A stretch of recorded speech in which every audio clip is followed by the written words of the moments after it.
It is the most beautiful day today. Today I brought back all of the stuff from my uni accommodation and it's now empty, and it feels like I've left a massive chapter of my life behind because I finished uni now. It's over and I don't really know what to do with myself. I know it's not just me feeling this way, where you finish uni and you're kind of like in an in-between where you need to get a job, you want to get your own place, but you don't really have the funds to do that yet, and you don't really know what to do with yourself, because I have friends that have already graduated and they're all getting their houses and their flats and things, which is amazing. But I'm not at that stage yet, and sometimes I do feel like I'm a little bit behind, but in reality everyone's at their own different part of their life and there is no right place to be at. Life isn't a race, and some people, they get houses and they get flats and, you know, they get married in completely different timelines. And I just feel like I have to keep reminding myself that, because sometimes I do feel like I'm constantly sprinting, constantly, and I'm not actually living in the moment. The one time I did actually feel like I was living in the moment was in lockdown. And I'm not gonna lie, it sounds crazy, but lockdown was one of the best times of my life. And it made me realise a lot about myself, including the fact that my tinnitus, the ringing I can hear constantly in my head, was really disrupting me. But since realising that, I've really become in tune with my body. But those times were amazing, and just walking in these fields just really bring me back to that time. Walking is so good for mental health, and I know people say that all the time, and the one thing you don't want to hear when you're really depressed is go for a walk. And I've had that said to me before, in lockdown actually, but walking was something that really did help. And oh, I just ate a fly. It really, really did help me, because I walked the same route every day and I noticed all little things that were changing in nature, and I just noticed little things. Every single walk made me more mindful of what I was doing in the very present. So that's what I'm doing today, because I feel like I've been non-stop for quite some time, and now I finally moved out of my accommodation. I feel like I can finally just get myself back to how I was, you know, because I need some downtime and I need to find myself again, because yeah, I've not really had time to sit and think and be at one with myself. I'm just trying to find a nice place to sit. I've got Taylor on his lead because I don't trust him at all. I feel like he'll just run away. As soon as he sees a little dog, he'll be off. Although it's so silent out here, I don't even listen to my tinnitus at all, because I'm just so relaxed, calm, listening to the birds. And people always ask me, they're like, can you hear your tinnitus over birds and over traffic? And half the time it can be masked by traffic, but one thing that always used to get me down was the fact sometimes I couldn't hear birds, or I couldn't enjoy watching the stars at night because all I could hear was a ringing.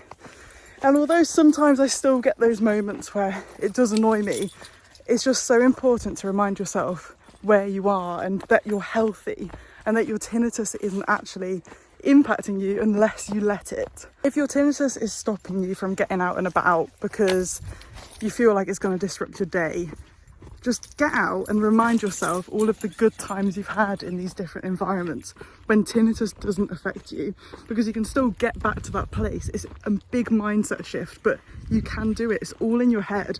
And I think it's quite similar to when you're at the gym and you're on like the Stairmaster, for example, something I absolutely hate sometimes, but when you're on the Stairmaster or when you're on a treadmill, it's actually your mind that quits before your body does. And you can be on there for like 2 minutes and you'll be like, oh, I can't be bothered to do this anymore. It's because you're getting bored or because you feel like you should be doing something else. But in reality, your body's so much more capable. It's just your mind that's stopping you. And that's the same thing with tinnitus. Sorry, I didn't know what that was then. I don't like standing under here. I think there's loads of birds up there that poo on my head. But yeah, for those who don't actually know me, or actually I haven't really spoken about this to my followers, if you've been following me from the very beginning of my tinnitus journey and my social media journey, I am an aspiring graphic designer. I mean, I am a graphic designer. I've been working as a digital marketing manager for almost 2 years, I think over 2 years now. That's what I want to do in the future, but I don't know whether I want to work with an agency or whether I want to work for myself. To be honest, I really don't like freelance graphic design work.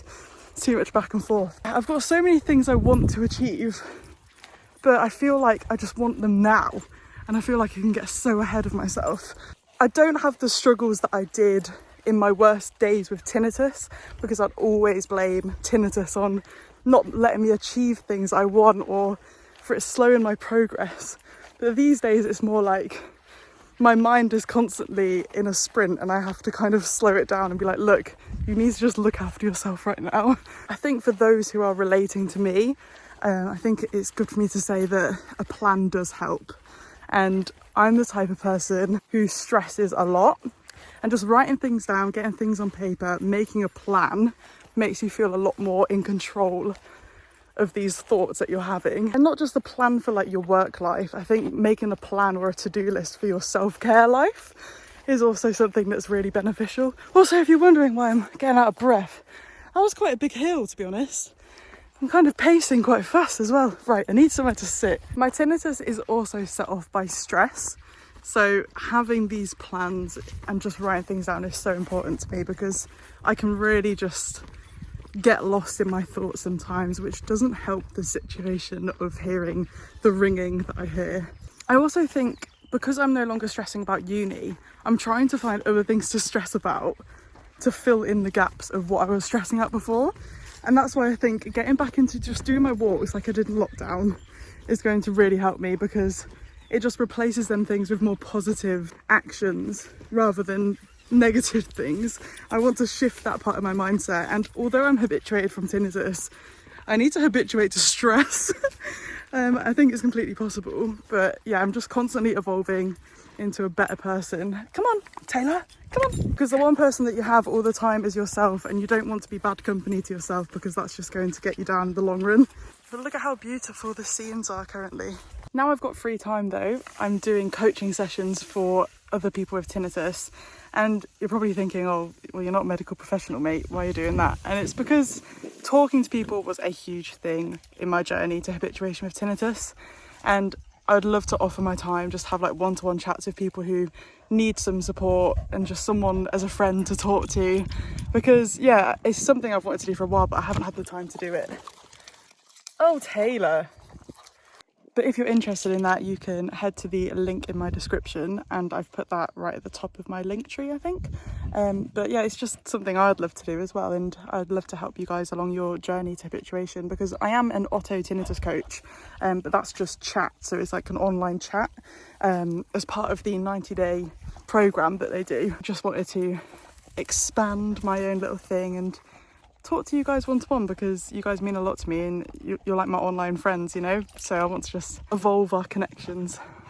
I also think it'd be amazing if we did a meetup as well. I think a meetup would be lovely, just that all of us meet in a park in the summer and we can just sit around doing something we love, like go to a board game cafe. I spoke to one of my followers about it and they were pretty keen, and they gave me some really good ideas. So yeah, let me know if you'd be interested in that, because I think it'd be just so amazing if we could all get together and just help each other out, because community is such a massive thing when it comes to tinnitus, and it's helped me tremendously. You guys have helped me tremendously, so thank you. I'm currently just sat with such a lovely view and Taylor eating the grass. I don't even know why he does this. Like, apparently it's because they get like poorly bellies and things, but he hasn't got a poorly belly, so I don't know why he's doing that. He's silly. Where is this little lad off to? Where are you going? Come here, come here. Tay-tay.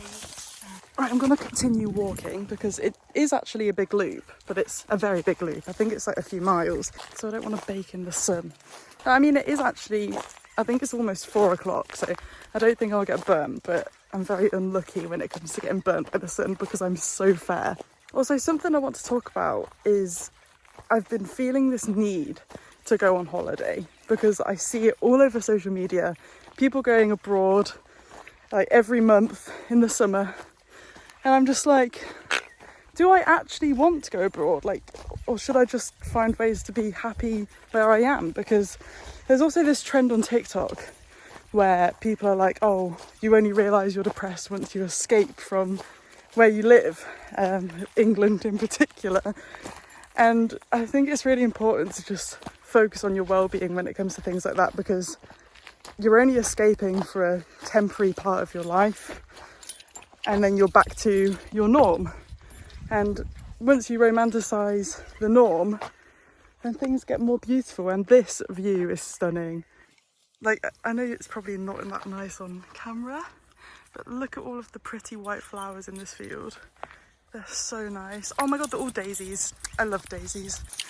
Taylor likes it. It's so pretty. Look at them all. I love daisies. I don't know if I'm weird for getting excited about daisies, but once you find peace in your mind, anywhere is a holiday. It really is. Like, I feel so much better for going on this walk because I just felt all over the place and I knew this walk would help me. And it's just so nice. I don't know if you can see, but there's something shining in the distance. I want to go see what it is. What is that? Look at it. What is that? It's probably just, I think my bets are that that is a crisp packet. I think it was literally just this bit of grass. Like, there's like a tiny little bit that shines. It was literally just that bit of grass that was making all of that light. It's the little things, I guess. That was an adventure. I'm gonna close off this video now. I've had such a nice walk. I've still got a way to go, but I'm gonna truly embrace it. And yeah, I hope that if you're feeling a little bit lost or, you know, a little bit overwhelmed, that you're reminded to just take a moment for yourself and understand that it is not a race, and it can feel like it because of social media and seeing what everyone else is up to, but just remember they're the best parts of people's lives and you've got amazing parts too, and not everyone has to share it on social media. So yeah, I hope that you all have a lovely evening, a lovely morning, lovely week, lovely weekend, whenever you may be watching, and I'll see you next time.